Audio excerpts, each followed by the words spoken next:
Saïfret. Il s'agit du même sujet que ce qui a été développé dans le saïf précédent, seulement on s'intéresse cette fois-ci à un aliment qui est sec et non plus liquide. Dila alacha. Les aniach davarkar shnit bachel kol tzorko. Poser quelque chose de froid, un aliment froid, qui a été cuit en totalité. Al-gabé mecham, au-dessus d'un mecham. Un mecham, c'est un récipient qui en général sert à garder de l'eau chaude, une espèce de kumkum. Donc poser quelque chose de froid, qui a été cuit en totalité, au-dessus d'un mecham, chez Alaesh, qui serait lui-même, ce mecham, sur du feu.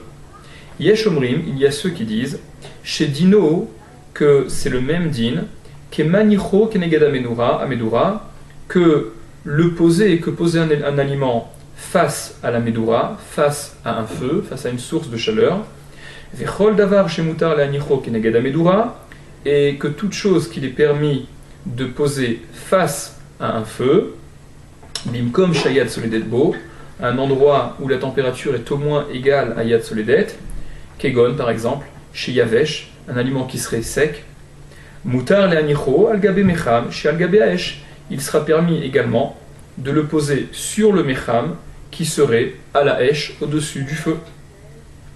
Le Mishabura explique que ce saïf-là et le saïf précédent, comme on l'a dit, traitent d'un même sujet et que les deux opinions qui sont rapportées sont les deux mêmes opinions, à savoir, est-ce que poser sur une kderat muna qui serait sur un feu, ou poser sur un mecham qui serait également sur un feu, est-ce que ça s'assimilerait, est-ce que ça pose le problème de mirze kemevachel, ça ressemble à l'action de cuire ou non? D'après la première opinion qui permet, ça ne pose pas de problème de mirze kemevachel, c'est suffisamment différent, c'est suffisamment flagrant que ce n'est pas la façon d'agir pour cuire que ce sera permis. Et d'après l'autre opinion, c'est interdit parce que la différence n'est pas suffisamment importante. Ça peut également être assimilé à Mirz Kimevachel. Et d'après le Tosefet Shabbat sur place, chez nous, la raison serait que dans le Saïf Zayn, le Tosefet Shabbat rapporte que le problème serait qu'on risquerait d'attiser les braises. Poursuit le Shulchan Aruch. Veyeshomri, mais il y a ceux qui disent Deave Kemaniach al-Gabe Kira lechatrila, que ce serait comme posé sur une kira lechatrila, sur un four posé pendant Shabbat, ve'asur, et c'est interdit, comme on le voit dans le Siman Reshnun Gimel, afilu imnit bachel kol tzorko, même si ça a été cuit en totalité, même si l'aliment qu'on voudrait poser sur cette kira a été cuit en totalité, va filu imnit stamek veralo, et même si le fait de mijoter c'est pas bon pour cet aliment, va afilu imnot nosham lishmor chumo, et même s'il le met là-bas pour conserver uniquement la chaleur, c'est interdit, d'après cette seconde opinion.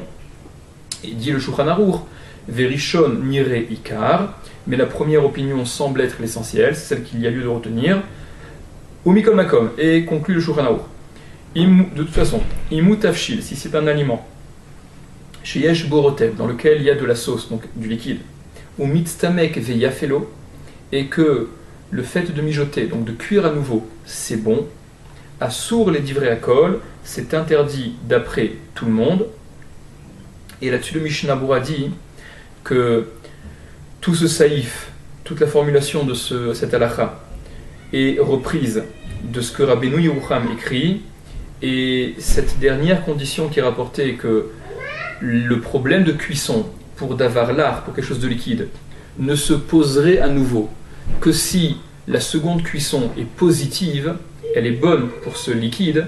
Ça n'est une condition que d'après Rabbeinu Yerucham, mais le Mishnah Bura dit qu'il n'y a pas de différence à faire au niveau de la halakha, que au niveau de la halakha, comme on l'avait rapporté dans le Saïf Dalet, il n'y a pas de différence à faire selon que la seconde cuisson de ce davar l'art, de ce liquide, soit bonne ou mauvaise. À partir du moment où davar l'art, quelque chose de liquide, a refroidi, il est à nouveau sujet à une seconde cuisson.